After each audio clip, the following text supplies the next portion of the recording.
Fico extremamente contente com esse primeiro simpósio que nós estamos realizando. Simpósio esse que reunimos as excelentes cabeças em cardiologia da Beneficência Portuguesa e, junto a isso, excelentes colegas de institutos de renome de São Paulo. Esse primeiro simpósio, ele mostra a grandeza já muito reconhecida do Hospital Beneficência Portuguesa e um marco na nossa mostra daquilo que nós fazemos. Com excelente produção científica, nós estamos hoje com 15 trabalhos a serem apresentados aqui nesse simpósio e um nível de excelência em termos de uma atualização nas diversas doenças cardiovasculares.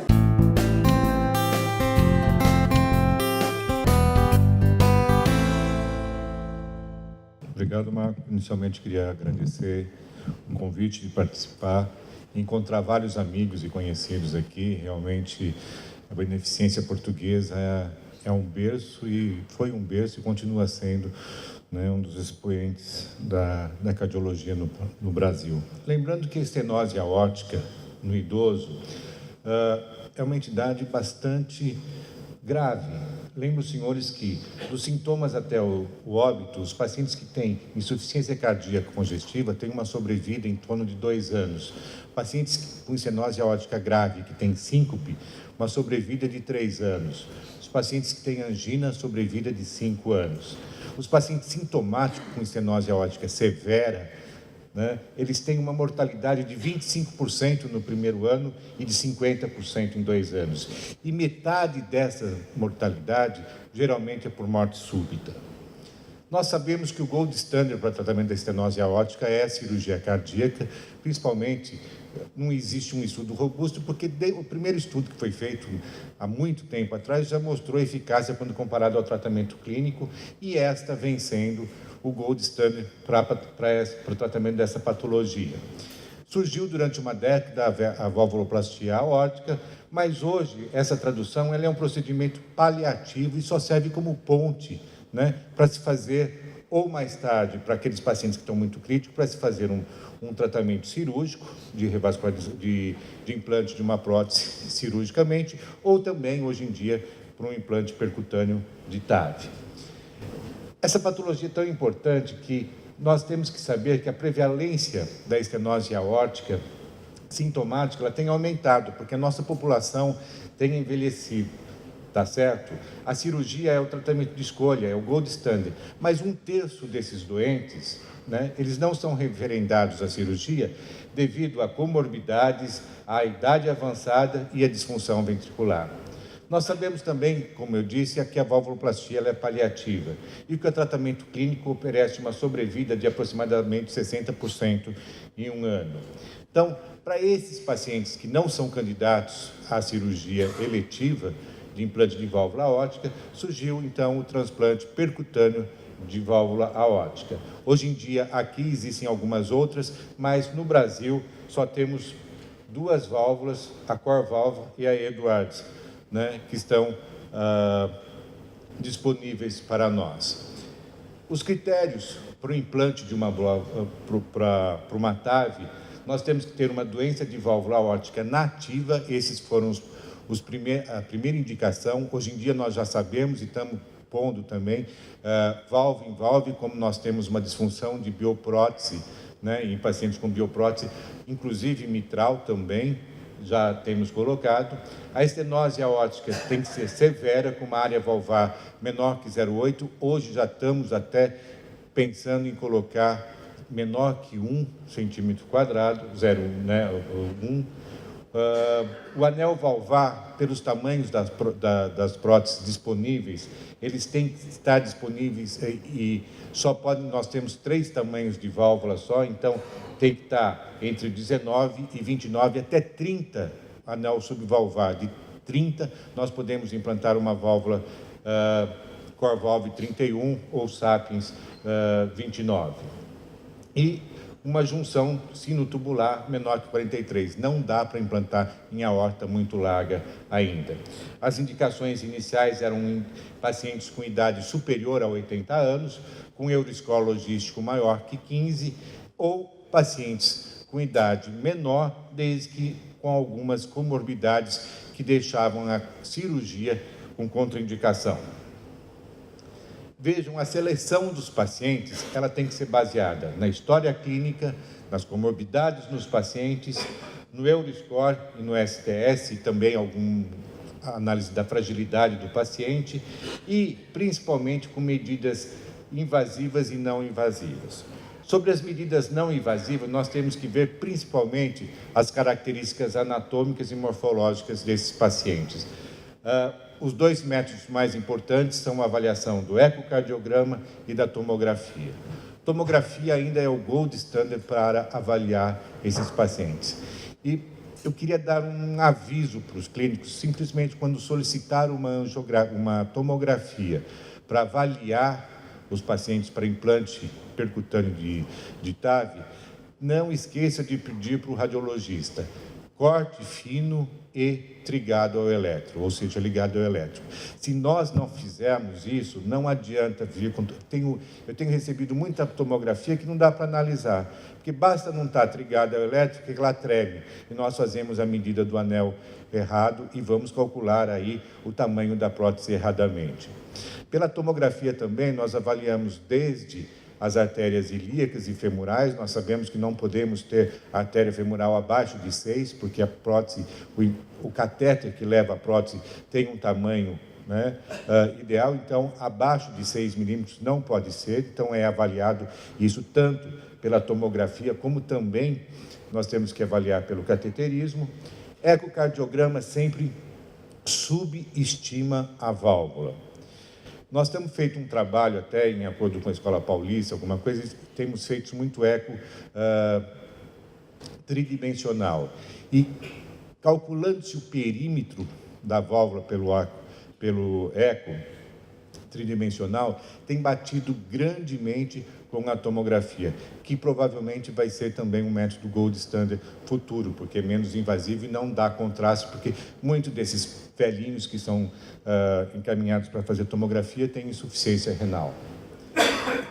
A cinecoronariografia ela é fundamental e deve ser feita, e o hemodinamicista deve pensar que esse paciente também vai ser submetido a um implante valvar. Então, fazer com pigtail centimetrado para a gente ter uma ideia, né, do tamanho da prótese, embora a melhor avaliação seja pela tomografia, e também dar uma visualizada nas artérias ilíacas e femorais para ver qual dos lados devemos entrar, qual é a melhor abordagem, se tem calcificação, além do tamanho, se tem muita tortuosidade. Muitas das vezes, embora seja calibre grosso, mas ela é bastante calcificada, tortuosa, com lesão, podemos ter outras vias de acesso, desde transapical, como subclávia, transaórtica e assim. Mas a rotina hoje ainda é a transfemoral.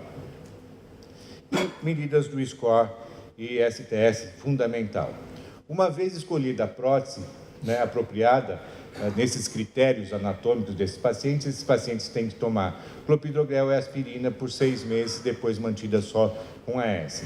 Não esquecer profilaxia antimicrobiana, né, periprocedimento, e no procedimento marca-passo, acho que o Margione vai falar isso. Hoje, os guidelines americanos, eles falam que TAV deve ser feita somente, né, em hospitais onde tem um heart team, tá? Onde faz parte um cardiologista, um cirurgião e outros médicos. Isso é classe 1C. Né? TAV deve ser só feita em hospitais onde tem cirurgia cardíaca. TAV deve ser indicada somente em pacientes com contraindicação cirúrgica, tá? E avaliada por um heart team. Tá? Além disso, esses pacientes têm que ter uma expectativa de uma melhoria da qualidade de vida e uma sobrevida maior que 1 ano. Isso é que recomenda o Guidelines. E TAV deve ser considerado em pacientes de alto risco, desde que avaliada por um heart team, né? E esse se mostrar que, embora ele possa ir para a cirurgia, eles têm condições de ir para a cirurgia, mas que TAV pode ser um benefício para esses pacientes. Isso é o guideline, mas será que nós seguimos o guidelines realmente, né? Guidelines, na realidade, serve para nos guiar, mas não é o que nós fazemos na nossa prática diária, né? Quando nós falamos de Heart Team, nós aprendemos muito com Heart Team, mas nós fazemos Heart Team em todos os pacientes, né? Será que quando nós, né, nos reunimos, o cirurgião fala, dá para cirurgia, o hemodinamicista fala, mas também dá para TAV, né? Será que nós estamos, né, fazendo tudo isso? Então, eu acho que hoje em dia, a seleção dos doentes, uma vez indicado anatomicamente, avaliado pelo clínico, serve de um consenso, né, entre cirurgião e hemodinamicista, desde que, se esse paciente tem contraindicação para cirurgia ou tem várias comorbidades que fazem com que tenha alto risco, não preciso passar pelo Heart Team, né? Eu acho que Heart Team ele serve muito naqueles casos onde nós tenhamos dúvida qual seria o melhor tratamento. E isso, óbvio, é um consenso, parece, de todo mundo. Além de tudo, todos aqueles guidelines, eles foram baseados no primeiro estudo, que foi o Partner 1, né? Que mostrou uma igualdade, né? Quando se comparou pacientes sem contraindicação, cirurgia, quer dizer, aquele paciente com contraindicação para cirurgia e tratamento clínico, né? E os pacientes já de risco aumentado, não se mostrou superioridade para nenhuma técnica. Entretanto, quando nós vimos estudos recentemente, quando comparamos paciente de alto risco, né, parece ser favorável à TAV. E eu acho que hoje em dia, parece que um consenso que foi mostrado agora no TCT há 2 meses atrás, né, há 1 mês atrás, que já paciente de alto risco, eu nem preciso de Heart Team, eu já posso indicar, né, TAV, e que Heart Team seria assim só para aqueles pacientes abaixo de 85 anos, onde você tem um pouco de dúvida. Isso não preciso de guidelines mesmo. O estudo Partner já está sendo realizado nos Estados Unidos, né, para risco intermediário, né, onde nós analisamos STS maior que 4, ou seja, não é aquele paciente tão grave, é aquele paciente que vai relativamente bem na cirurgia, mas tem ainda o paciente idoso, aquele paciente de 80 anos, que pela idade já tem um risco aumentado, mas é um risco intermediário. Nós não sabemos ainda, mas ele já está sendo feito. Eu só estou falando isso para saber que nós podemos ainda avançar um pouco mais e temos perspectivas de avançar um pouco mais na indicação desses pacientes. Novas gerações de válvulas, elas têm aparecido e já estão sendo usados na Europa, principalmente, né? Onde nós temos Sapiens 3, a nova Core Valve, outras válvulas que diminuíram o leak paravalvar. Podemos reposicioná-la durante o procedimento e retirá-la também, né? Provavelmente isso vai levar a futuras novas indicações, tá? O Mangione pediu para eu mostrar para os senhores um pouquinho sobre o registro brasileiro do implante de válvula aqui no Brasil. Esse registro está sendo feito por apoio da Medtronic e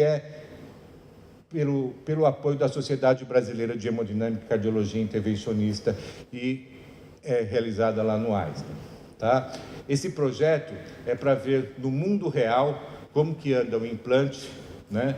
No Brasil, ele segue várias orientações, é bastante crítico, e o objetivo é avaliar o perfil da utilização do implante percutâneo no Brasil e seus resultados imediatos e tardios por critérios bastante padronizados, tá?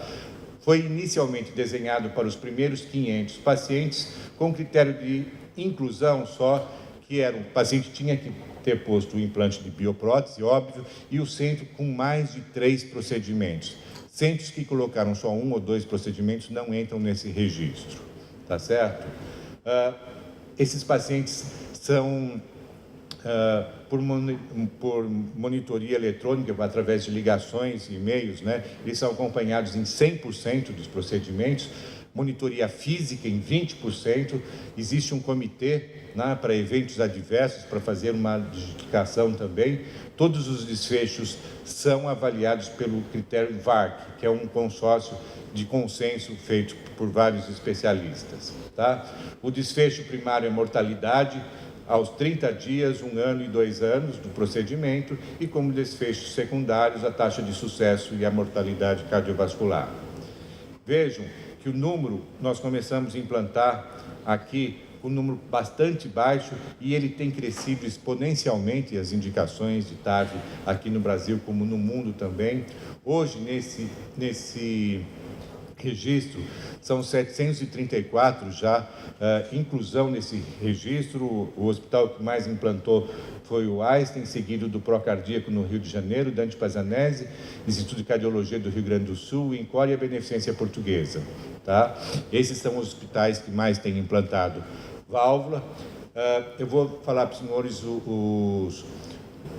os resultados dos primeiros 418 pacientes que foram adjudicados já e que passaram pela comitê. Eu não tenho ainda todos os estudos, os pacientes ainda não foram analisados, só simplesmente estão no registro. Tá? A idade média desses pacientes foi de 81 anos, né? Praticamente metade, 47% do sexo masculino. Euro-score bastante alto, em torno de 20%, como vocês veem aqui, né? 82% desses pacientes tinham classe funcional 3 e 4, 31% diabético e 77% tinham algum grau de insuficiência renal desses pacientes. Vejam que 56% desses pacientes tinham doença coronariana, tá certo? 14% com infarto prévio, 6,9% com AVC prévio, 8% praticamente com valvoplastia prévia, que serviu como ponte para esses pacientes, e 30% desses pacientes eram DPOC. Em termos de dados pré-procedimentos de ecocardiográfico, vejam que era a estenose aórtica bastante grave, com pico, né, de gradiente em torno de 84, gradiente médio em torno de 50, com área valvar de 0,65 e com uma fração de ejeção boa, de 58%.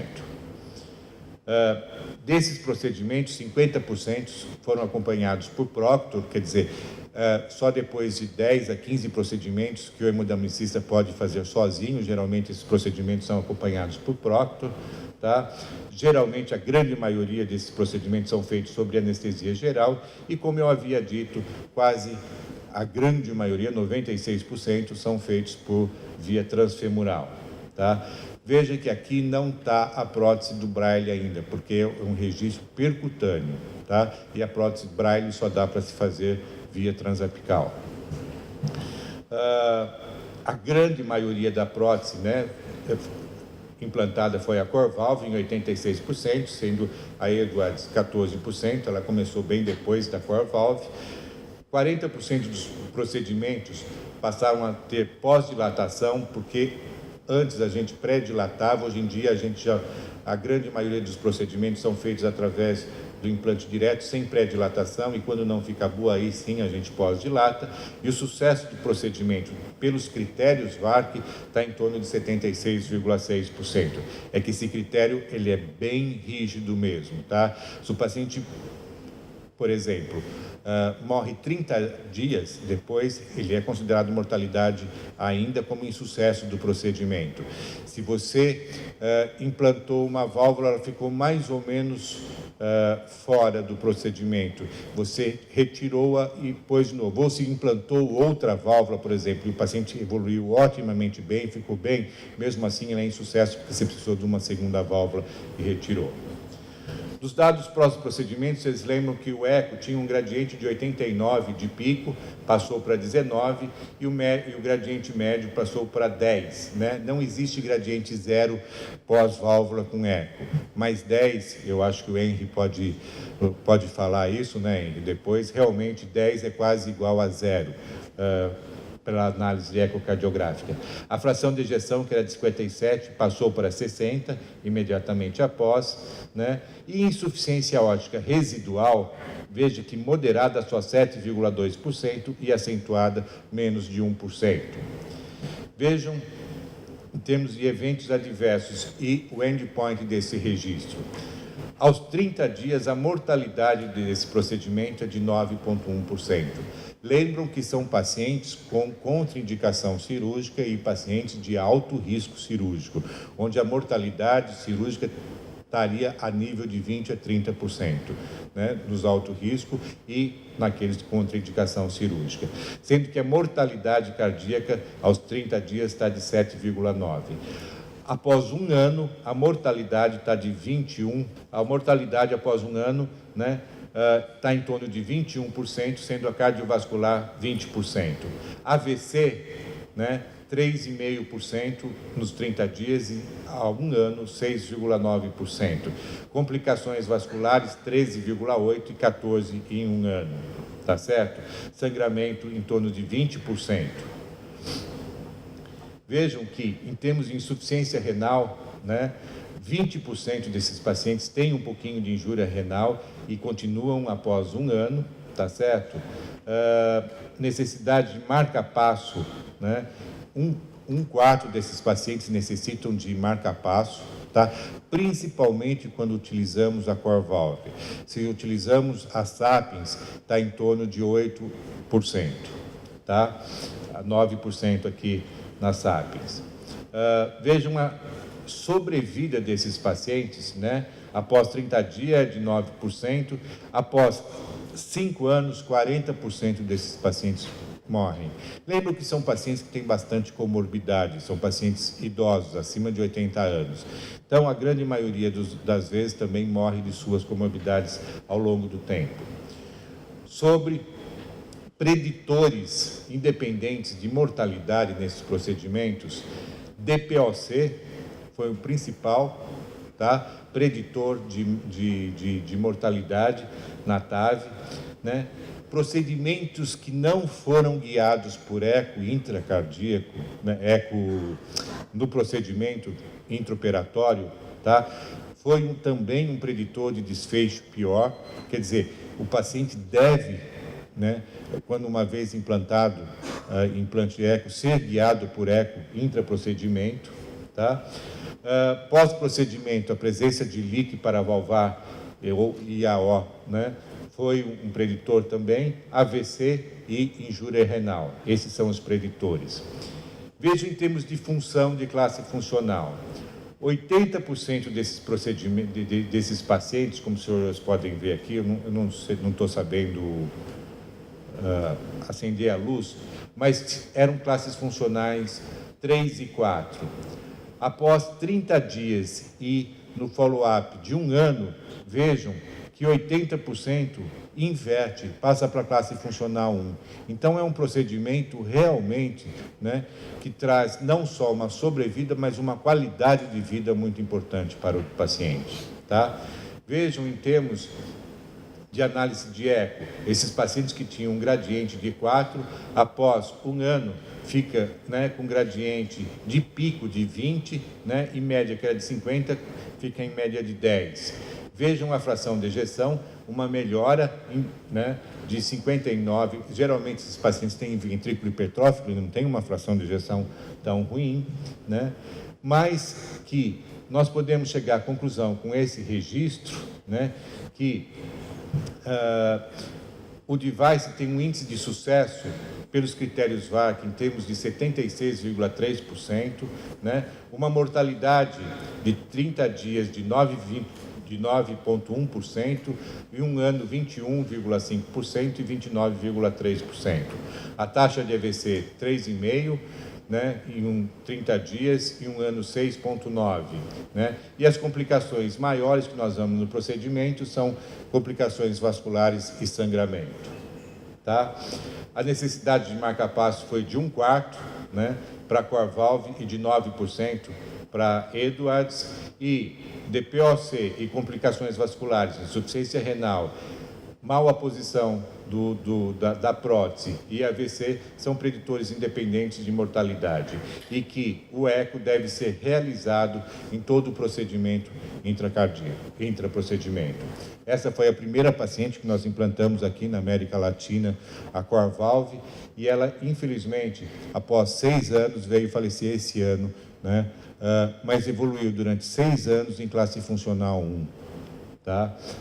Eu não tenho certeza, e o Mangione vai falar após a minha apresentação agora sobre futuras indicações, mas que para o futuro, quem sabe, essa vai ser uma rotina para o tratamento da estenose aórtica. Obrigado.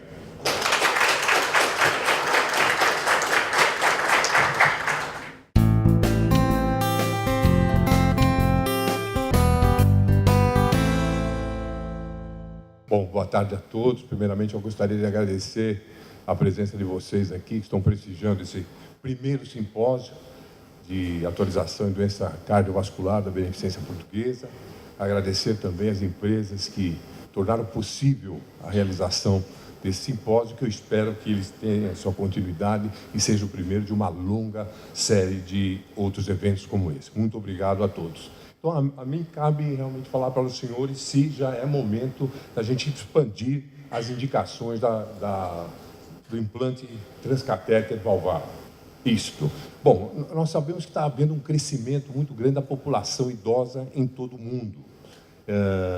Dados brasileiros do IBGE mostram que eram no Brasil, acima de 65 anos, 13 milhões de pessoas no ano de 2010. E há uma projeção para que essa população chegue quase a 20 milhões em 2020. Isto é, vai haver um crescimento absoluto da população acima de 65 anos no Brasil de 44%, mostrando então a utilidade do implante transcatéter para o tratamento da estenose aórtica, uma doença tipicamente do paciente idoso. Nós já estamos na 4ª geração, nós temos 2 próteses principais, uma dessa é Edwards Sapiens, que nós já estamos na 4ª geração, na Sapiens 3, que já tem um revestimento plástico na sua base, tentando diminuir a incidência de insuficiência aórtica, de leak paravalvar. Para o senhor ter uma ideia, esses devices do começo, esses dispositivos eram calibrosos, obrigavam a ser feito através da dissecção da artéria ilíaca, e hoje nós podemos fazê-lo totalmente de uma maneira percutânea e ocluindo a artéria com os dispositivos próprios de hemostasia. Esta válvula ela foi testada num grande estudo randomizado, que foi o estudo PART, o professor Perin já abordou, já citou também esse estudo, e teve 2 braços. Um braço de pacientes que eram inoperáveis, que não tinham condições cirúrgicas, e outro braço de pacientes de alto risco. E vejam que, nesses pacientes do braço B, que eram pacientes inoperáveis, os resultados de 3 anos mostram uma diminuição absoluta de mortalidade, comparando a TAV com o tratamento clínico nesses pacientes, de 33%. É algo na medicina que raramente se vê alguma tecnologia, alguma medicação proporcional a uma redução tão grande de eventos como esta. E agora, em setembro, saiu publicado online no Circulation a avaliação de 5 anos de segmento desses pacientes inoperáveis e segue mantido o benefício muito claro do implante transcatéter valvar frente ao tratamento clínico, ainda uma diferença próxima a 30%, mostrando que ele é muito benéfico nessa população. E se a gente olhar além de market analysis, que faz a avaliação de acordo com os anos, temporal desses pacientes, nós vamos ver que o benefício ele se dá no primeiro ano, mas ele continua a ocorrer naqueles pacientes que são avaliados também do primeiro ao segundo ano e também daqueles que são avaliados do terceiro até o 5º ano. Quer dizer, é um benefício que é contínuo ao decorrer do tempo. E também nós temos já dados de 5 anos que foram publicados quanto à durabilidade. Isto também era uma pergunta. Será que essa prótese ela é durável? Nós temos alguns dados, não é tão comparável quanto o tratamento cirúrgico, que tem sua experiência muito maior em termos de tempo com relação à TAB, mas dados de 5 anos mostram que tanto a área valvar, medida pelo ecocardiograma, como o gradiente também, ele se mostra completamente estável, mostrando então a durabilidade desta válvula no decorrer dos anos. Quando a gente compara no Partner Trial, o braço A, quer dizer, aqueles pacientes de alto risco, que foram comparados com a cirurgia, nós vamos ver que ao final de 3 anos as curvas são totalmente superponíveis, mostrando a mesma eficácia entre o tratamento cirúrgico e o tratamento transcatéter. Vejam que a grande maioria desses pacientes, após 3 anos, tanto no braço cirúrgico como no braço transcatéter, quase que 90% estão em classe funcional 1 e 2. Alguns subgrupos, algumas subanálises foram feitas com relação dos pacientes diabéticos do braço que comparou com a cirurgia e mostrou que nos pacientes diabéticos a TAB proporcionou uma avaliação, uma evolução melhor, uma menor mortalidade comparado ao tratamento cirúrgico, uma redução relativa de 40% comparado ao tratamento cirúrgico. Esta mesma vantagem da TAB também foi verificada naqueles pacientes do sexo feminino. Vejam que também os pacientes do sexo feminino se beneficiaram mais do procedimento transcatéter do que do procedimento cirúrgico, principalmente por aqueles pacientes que submeteram o implante através da via transfemoral. Nós também temos uma outra prótese, que é a CoreValve, que também teve sua evolução. Agora nós temos a CoreValve Evolute, que também o recobrimento vai até a base da válvula, também tentando diminuir o leak paravalvar, a insuficiência aórtica. E esse estudo foi feito depois do Partner Trial. E também teve dois estudos. Um dos pacientes de extremo risco, aqueles pacientes que não tinham indicação cirúrgica, que eram contraindicados à cirurgia, e foi somente um registro. Não seria ético fazer um grupo controle, visto os resultados do estudo Partner, nesse estudo que mostrou aquela superioridade incontestável da TAB frente ao tratamento clínico. Então, tomou-se como referência que todas as causas de mortalidade e acidente vascular cerebral ao final de dois anos seria de 43%, baseado no estudo no Partner e baseado também em meta-análises que trataram esses pacientes de contraindicação à cirurgia com a valvuloplastia com o catéter balão. E vejam que ao final de 1 ano houve uma redução muito expressiva, quase também de 20% percentual absoluta favorável ao implante transcatéter, e ao final agora de 2 anos, são dados recentes apresentados, continua a mesma diferença, mostrando de uma maneira incontestável nesse estudo também o benefício nesses pacientes com contraindicação cirúrgica. E vejam que ao final de 2 anos, mais de 90% desses pacientes que tinham contraindicação à cirurgia estão em classe funcional 1 e 2, mostrando de uma maneira muito clara a eficácia do procedimento transcatéter no tratamento desta população de pacientes. Foi feito também com a CoreValve, naqueles pacientes de alto risco, não com contraindicação, de alto risco, ele foi comparado com o tratamento cirúrgico. E foi surpreendente o resultado desse estudo, utilizando a CoreValve. Foi um estudo de não inferioridade, entretanto a CoreValve ela apresentou não só uma não inferioridade, como uma superioridade em todas as causas de óbito ao final de 1 ano comparado com o tratamento cirúrgico. Foi um resultado inesperado com um P significativo favorável ao tratamento transcatéter. Quando nós analisamos todas as causas de mortalidade e acidente vascular cerebral, também nós vemos que uma vantagem do tratamento transcatéter frente ao tratamento cirúrgico. A análise ecocardiográfica com relação ao gradiente e também com a área valvar, em todos os tempos que ela foi medida, que ela foi mesurada, essa vantagem, houve uma vantagem favorável ao tratamento transcatéter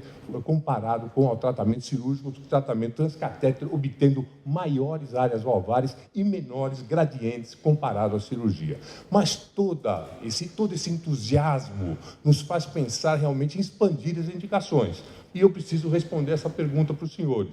É momento da gente expandir as indicações? Nós já devemos expandir essas medicações? Nós temos o lado bom. tudo isso aqui foi o lado bom, um lado muito bom que esses estudos mostraram. Mas nós temos que analisar alguns detalhes do implante transcatéter. Primeiro, o grau de insuficiência aórtica. Quando nós comparamos no Partner o implante transcatéter com o tratamento cirúrgico, nós vamos observar que aquela insuficiência moderada, principalmente moderada e leve, ela foi maior no grupo transcatéter que no grupo cirúrgico. Houve uma incidência maior de insuficiência moderada ou leve. E houve um impacto na mortalidade quando se analisou essa insuficiência aórtica no grupo transcatéter. Vejam que aqueles pacientes que tiveram insuficiência aórtica grave, ou moderada ou grave, e mesmo aqueles pacientes que tiveram uma insuficiência aórtica leve, eles tiveram uma maior mortalidade comparado com os pacientes que não apresentavam insuficiência aórtica, somente traços de insuficiência aórtica. Então, nós devemos tomar um certo cuidado com isso. Quando analisamos também dados recentes, agora apresentados no nosso congresso no TCT em Washington, agora em 2014, no braço B, nos pacientes inoperáveis, também aqueles pacientes que tiveram insuficiência aórtica moderada ou severa tiveram uma maior mortalidade comparada àqueles pacientes que não apresentavam. Isso também está de acordo com alguns registros. O registro francês também mostra a mesma coisa. Insuficiência aórtica com grau 2 ou superior, uma menor sobrevida comparada com os pacientes que não têm esse tipo de insuficiência, e esse é um outro registro também que mostra dados muito semelhantes com relação à regurgitação. Um outro ponto também que a gente deve se considerar é com relação ao bloqueio atrioventricular, que aparece uma frequência maior quando utilizamos a prótese core valve e numa frequência menor com a Edwards, por volta de 20%, varia na literatura de 3% até 10% na Edwards SAPS. Existe impacto da necessidade de se colocar um marca-passo na evolução desses pacientes? Ele tem algum impacto negativo na evolução desses pacientes? Vejam, esse é um trabalho feito pelo canadense de 800, mostrando que a evolução de quem colocou marca-passo ou não colocou marca-passo não teve diferença. Inclusive, o marca-passo ele foi preventivo para a ocorrência de morte súbita ou de causa desconhecida. Não mostrou, então, nenhum problema com o marca-passo. Mas esse mesmo trabalho mostrou que os pacientes que implantaram marca-passo, que tiveram necessidade de marca-passo, tiveram uma diminuição da fração de ejeção ao longo do tempo, comparado com aqueles pacientes que não tiveram necessidade do implante marca-passo, que a fração de ejeção só tendeu a subir ao longo dos anos. Esse é um outro trabalho também muito interessante, é um trabalho holandês de 5%, mostrando que muitos pacientes desenvolvem bloqueio de ramo esquerdo, veja, por volta de 50% na Corvalve, 40% na Edwards Sapiens, mostrando que os pacientes que têm bloqueio de ramo esquerdo permanente após o procedimento tiveram também uma sobrevida menor do que aqueles pacientes que não tiveram bloqueio de ramo esquerdo ou tiveram bloqueio temporário de ramo esquerdo. E aqueles pacientes que necessitaram de implante de marca-passo por bloqueio atrioventricular total tiveram também uma diminuição da sobrevida igual aos pacientes que tiveram bloqueio de ramo esquerdo. Então, são algumas preocupações que ainda nos levam a ter uma certa cautela em expandir um pouco o resultado, a indicação do implante transcatético para uma população de menor risco. E vejam que quando a gente analisa esses preditores de marca-passo definitivo, também é um trabalho muito recente, que agora foi publicado em 2014 no JACC, analisando mais de 11 mil casos, o principal preditor de marca-passo é aquele paciente que já tem um bloqueio de ramo direito prévio. Então, nesse paciente, nós devemos ter muito cuidado, que ele vai ser um candidato com um potencial muito grande para desenvolver bloqueio atrioventricular total e necessidade de marca-passo. Nós estamos evoluindo também com relação às próteses, evidentemente estão chegando novas próteses, novos devices no mercado, um desses é a Lotus, que também está chegando agora no final desse ano, é uma prótese que a gente pode reposicioná-la. Então, se ela não ficou adequadamente implantada, nós podemos fazer o reposicionamento dessa prótese, e esse estudo pioneiro de 120 pacientes com esse tipo de prótese, ela também tem uma capa envolvendo aqui a prótese na sua extremidade mais proximal, tentando evitar a ocorrência de insuficiência aórtica, e ela foi reposicionável em 32 pacientes e reposicionada com sucesso em 32 pacientes, e regurgitação moderada e severa ocorreu em menos de 2% com essa prótese da Lotus. E vejam aqui o grau de regurgitação, aqui aumento da área valvar, diminuição importante do gradiente valvar, e que a insuficiência aórtica, o grau de regurgitação, aquele moderado ou severo, ela ocorreu numa porcentagem muito pequena de pacientes, mostrando uma evolução, então, grande também da tecnologia que está chegando com novos dispositivos para melhorar ainda mais o resultado. Eu acho que nós devemos esperar os resultados desses 2 estudos que estão em andamento. Um é o SURTAV, que são pacientes de moderado risco, e o Partner 2, que também o professor Marcos já se referiu, que estão em andamento. O Partner 2 já está com a sua randomização completa, nós estamos esperando o resultado nesses pacientes de moderado risco. Eu acho que nós devemos, então, esperar o resultado desses estudos para expandir mais as indicações do implante transcatéter valvar aórtico. Então, finalizando, então, nós devemos, por enquanto, nos ater, seguir as diretrizes que mostram que naqueles pacientes com contraindicação ao procedimento cirúrgico, aqueles pacientes de altíssimo risco, ela é classe 1, nível de evidência B. E naqueles pacientes com alto risco, ela é classe 2A, com nível de evidência B. Mas se vocês vou dar uma opinião pessoal, talvez futurística, eu acredito que em um período de mais ou menos uns 5 anos, com essas novas próteses no mercado, esses resultados vão melhorar ainda mais o implante transcatéter valvar aórtico, e nesses próximos 5 anos, eu acho que nós vamos expandi-lo para pacientes de mais baixo risco. Muito obrigado pela atenção de todos.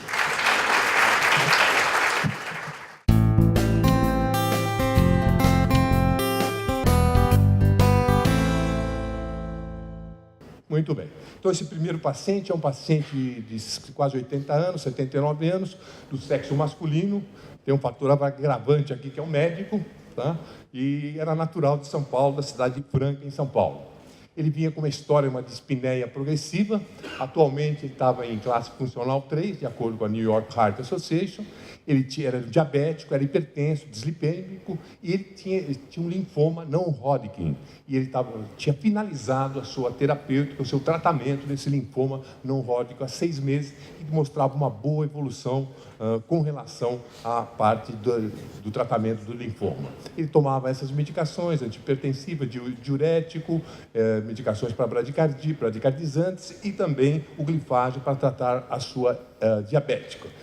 Tudo isso do exame físico, ele estava em bom estado geral. No início, quando ele se apresentou para nós, para ouvir a nossa opinião, ele claramente tinha uma propedêutica de uma estenose aórtica grave, com sopro de ejeção irradiado para o pescoço e para a fúrcula, apresentava uma função renal normal, uma creatinina normal, eletrólitos, uma glicemia pouquíssimo alterada, uma alteração discreta da glicemia, só que um pró-BNP de 30 mil.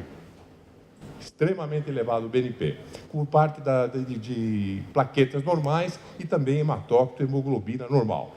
Ele foi encaminhado para o ecocardiograma.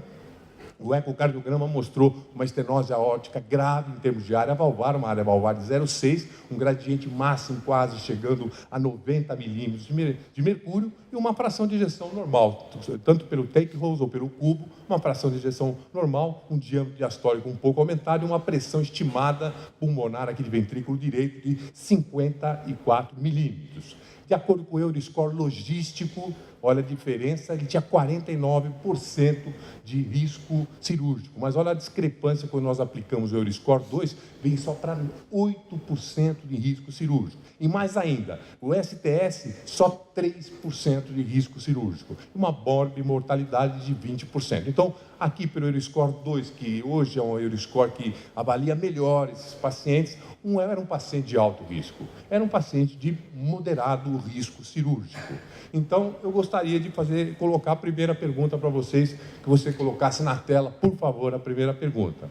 O que vocês fariam com esse paciente que vinha num tratamento de linfoma, paciente de moderado risco cirúrgico, de acordo com o STS, o Euroscore 2, o que vocês fariam? Indicaria o tratamento cirúrgico? Ele tem um baixo STS, o Euroscore? Indicaria a TAV para esse paciente? Ou manteriam mais esse paciente em tratamento clínico?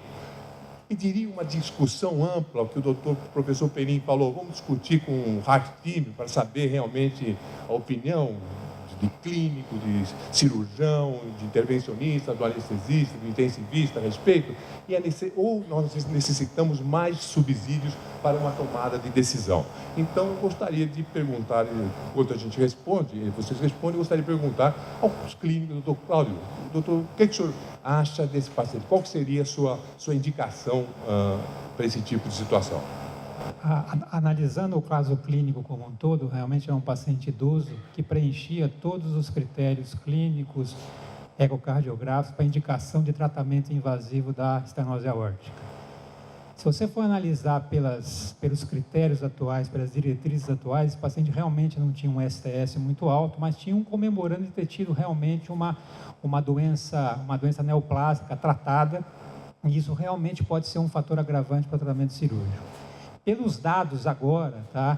Esse doente realmente talvez fosse melhor para a gente discutir no Heart Team, tá? Mas se for, é um doente realmente com uma tendência à indicação de transcatéter devido a realmente a tratamento neoplásico anterior, que isso realmente poderia realmente agravar realmente o cirúrgico. Mas é um doente que realmente tem indicação de tratamento invasivo, seja para cirurgia ou transcatéter, a indicação é precisa por tudo que você apresentou no caso clínico. O doutor Cláudio entenderia um pouquinho mais para a tarde. Doutor Marcelo Sobral, calma. Sua opinião. Bom, Montiani, eu acho que, primeiro, parabenizar as apresentações. Eu acho que, pelo que andei vendo até hoje, eu acho que vocês estão extremamente atualizados, dados extremamente modernos. Eu acho que é um caso que as duas coisas a gente não erra. Eu acho que é borderline tanto para TAV quanto para cirurgia. Eu acho que a gente poderia operar esse paciente com certeza e também poderia ir para TAV, com um risco moderado, como propriamente vocês apresentaram aí. Então, vamos responder para eu ter a opinião de vocês? Muito bem, ótimo. Então, a maioria votou que necessitava uma discussão com o Heart Team. A maioria, quase 40%, e 33%, a segunda resposta, seria o tratamento cirúrgico. Nós fomos exatamente da mesma opinião. Exatamente.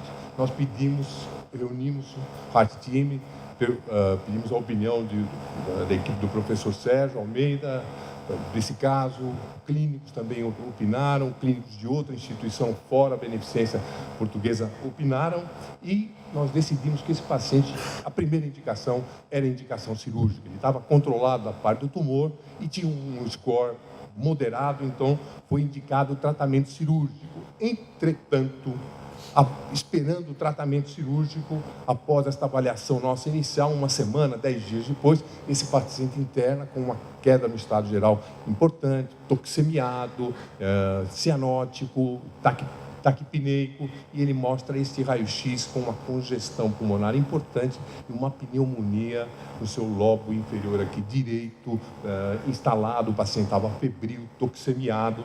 Então, nós internamos esse paciente, ele foi internado na UTI, foi tratado dessa pneumonia, e após o tratamento da pneumonia, nós notamos uma melhora realmente naquela condensação grande no lobo inferior direito, mas ele persistia muito com sinais de congestão pulmonar. Apesar de otimização do tratamento clínico, esse paciente persistia realmente com essa insuficiência cardíaca de difícil controle.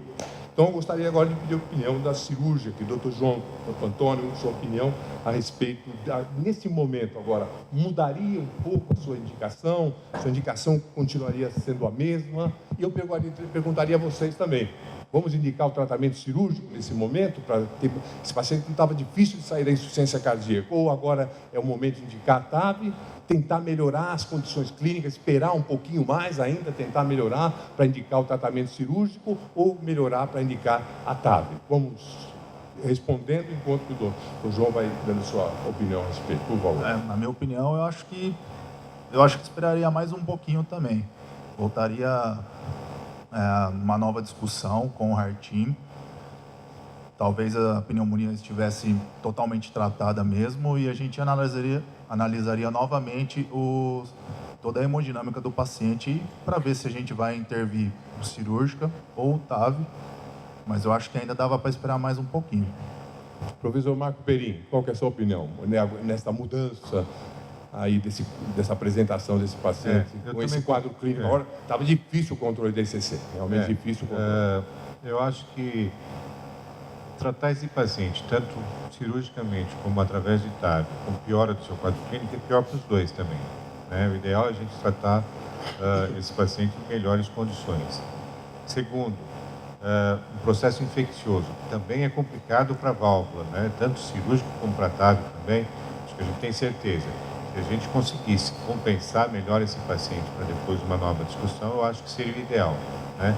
Mas isso é uma questão de você sentir também o paciente, né, Marconi? Eu não sei se foi esgotado toda a terapêutica, a probabilidade, porque, né, se você fala assim, olha, eu já fiz tudo que eu devia ter feito para esse paciente, né, e eu não estou conseguindo controlar, aí eu acho que aí sim eu tentaria intervir nesse paciente. E aí, óbvio, de novo, uma discussão com o Heart Team. Eu acho que esses pacientes com risco intermediário, apesar de grave, ele era um risco intermediário. Então, eu acho que a gente tem que discutir pelo Heart Team e aí as condições. Se ele tiver em ICC, difícil compensação, tudo, qual o risco cirúrgico e qual o risco de matar. Perfeito. Doutor Salvador, você gostaria de colocar?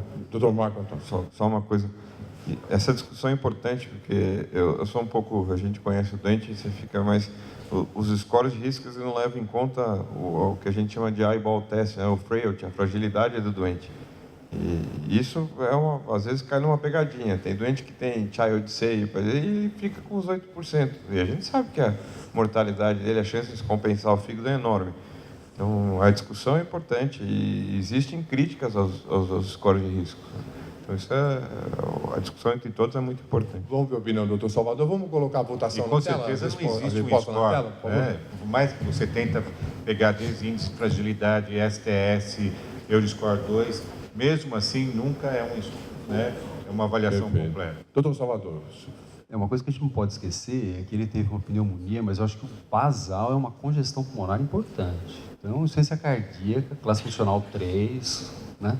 E a gente sabe que essa patologia é extremamente traiçoeira. Às vezes a morte súbita se dá de um dia para a noite. Então eu não esperaria, não. Eu procuraria resolver ou de uma forma ou de outra rapidamente. Muito bom. Bom, aqui a nossa resposta, ela ficou dividida. A maioria tentaria melhorar as condições clínicas deste paciente. Não fala. O que foi?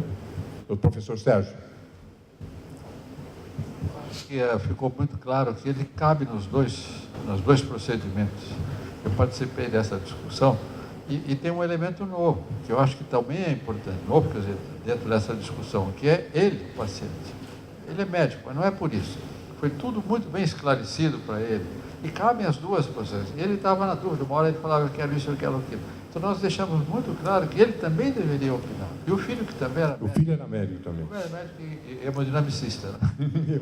Então veja que ele cabe em todas elas, mas nós temos que fazer aquilo que ele, esclarecido, ele deseja.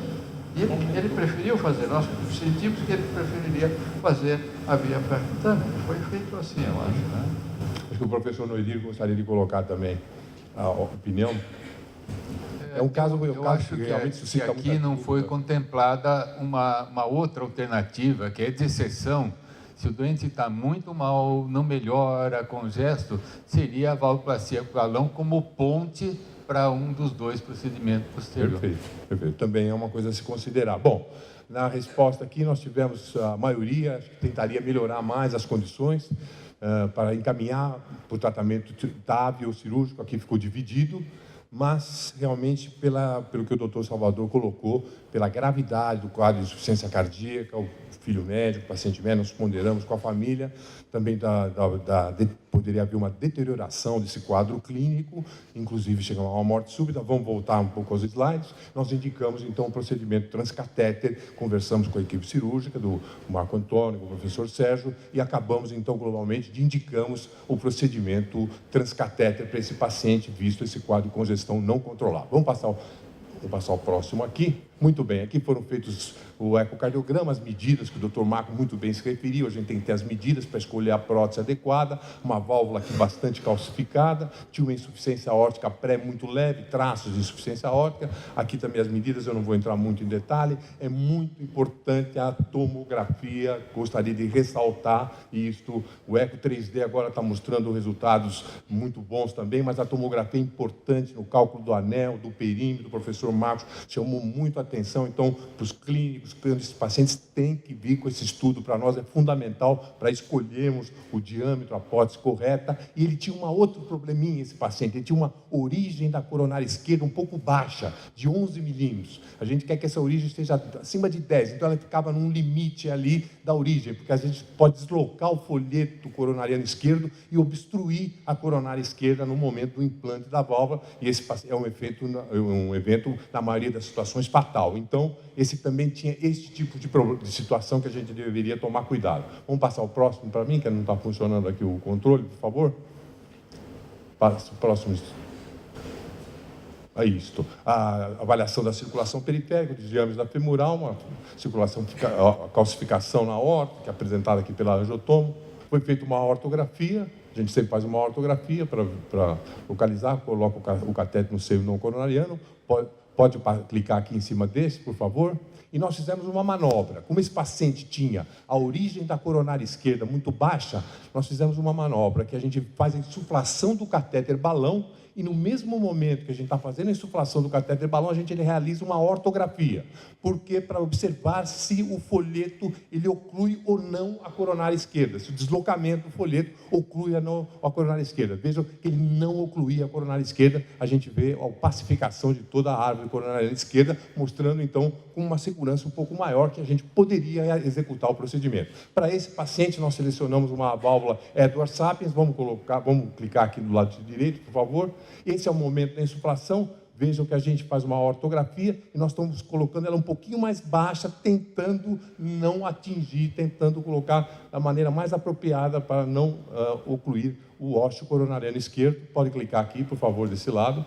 E realmente obtivemos um resultado muito favorável, praticamente só um traço de regurgitação aórtica, a ortografia que mostra, e a coronária esquerda totalmente pérvia, sem nenhum tipo de problema. Aqui a avaliação do ecocardiograma, mostrando um leak paravalvar mínimo, aqui na sístole e na diástole, a válvula abrindo muito bem. Esse paciente teve uma ótima evolução com relação à insuficiência cardíaca, melhorou muito, diminuição de remédios, teve uma ótima evolução, regrediu a insuficiência cardíaca, e vejam o que eu falei para vocês do bloqueio de ramo direito, como preditor. Ele tinha um bloqueio de ramo direito pré, já no procedimento, no próprio implante valvar, esse paciente já apresentou um bloqueio atrioventricular total. Então, é um preditor muito importante de necessidade de marca-passo, e esse paciente que necessitou de marca-passo definitivo, recebeu alta com marca-passo definitivo, e tem acho que praticamente um mês de evolução, está evoluindo muito bem do seu ponto de vista clínico. Vamos passar o segundo caso, para a gente não perder... Enquanto passa o segundo caso, vou fazer uma Pode pergunta. fazer um comentário. Salvador, queria comentar como, se a gente faz a decisão de escolher a Corvalve ou a Sapiens, o que se leva a um lugar ou outro? Bom, dois pontos importantes, agora nem tanto, mas até bem pouco. A Core Edwards, a Core Valve, ela só tinha até, a Edwards só tinha até 26, 23 a 26. Então, anéis maiores que 25, a gente obrigatoriamente utilizava a Core Valve por um motivo óbvio, que a Core Valve tem a 29 e tem a 31. Agora, independente disso, a gente tem evitado a necessidade do marca-passo. Então, a gente sabe que a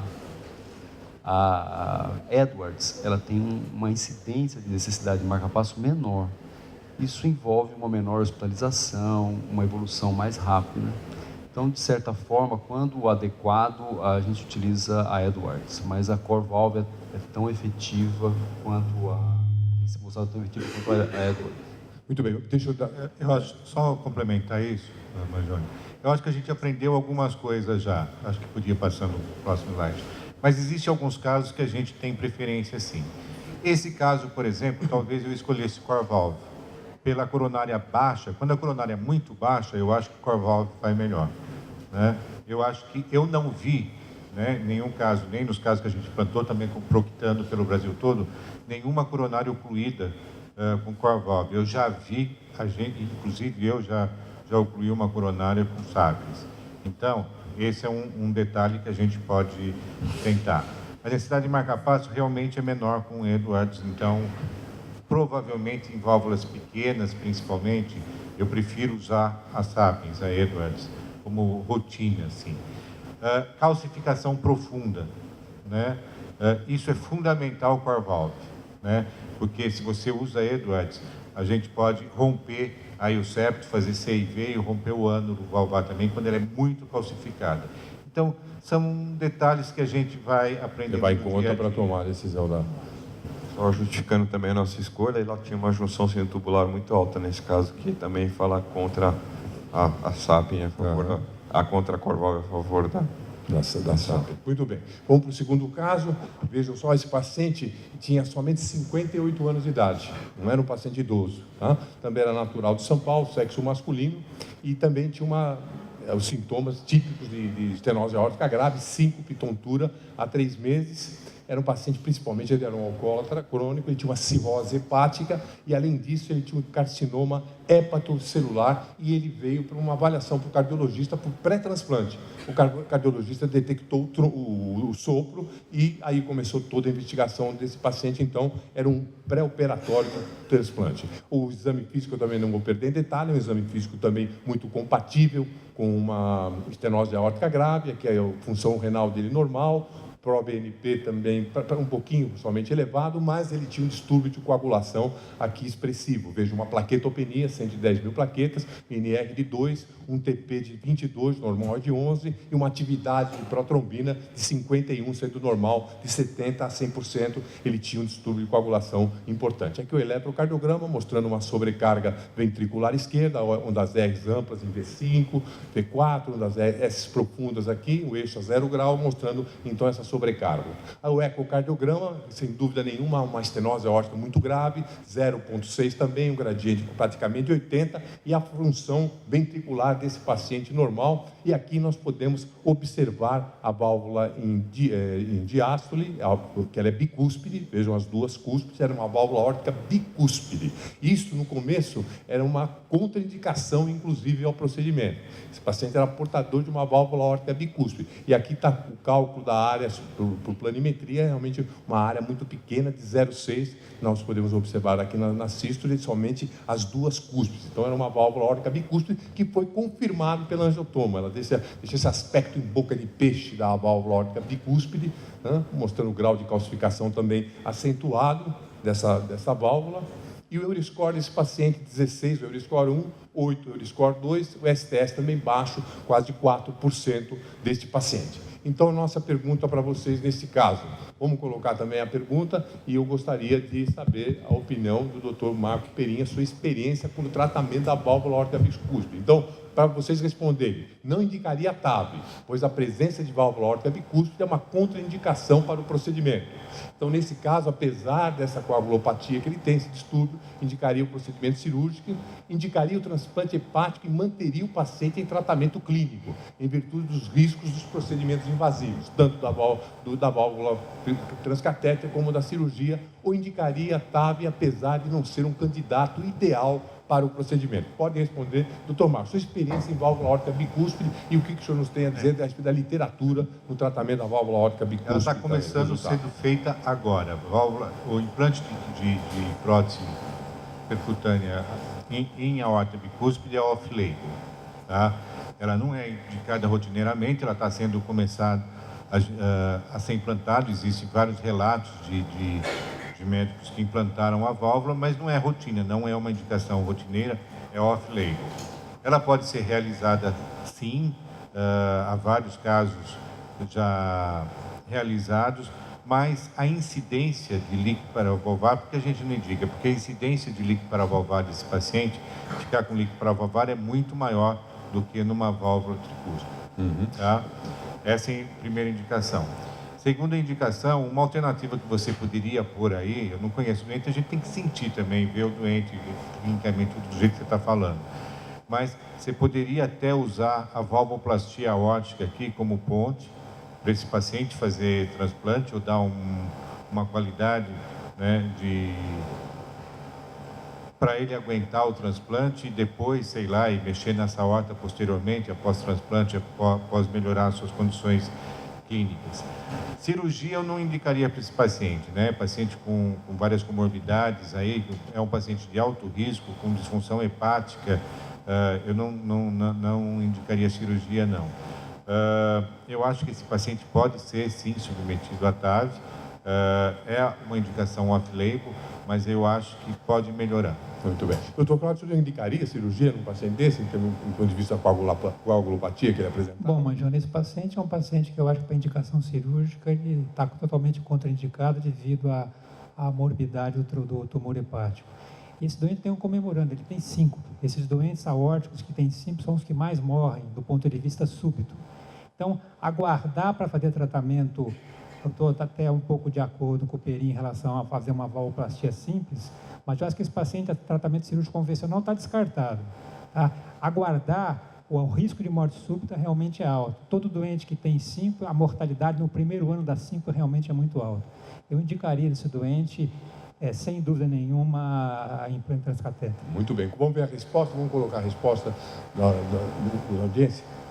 Isso. Então, a grande maioria, quase 70%, indicaria a TAV, apesar de não ser um candidato ideal para o procedimento. Realmente não é um candidato ideal para o procedimento e, logicamente, eu trouxe o caso aqui, nós indicamos a TAV para o tratamento desse paciente. Vamos então voltar para a apresentação de slide? Muito bem. Fizemos as medidas ecocardiográficas, todas aqui, que tem que ser feitas, as medidas da angiotomo.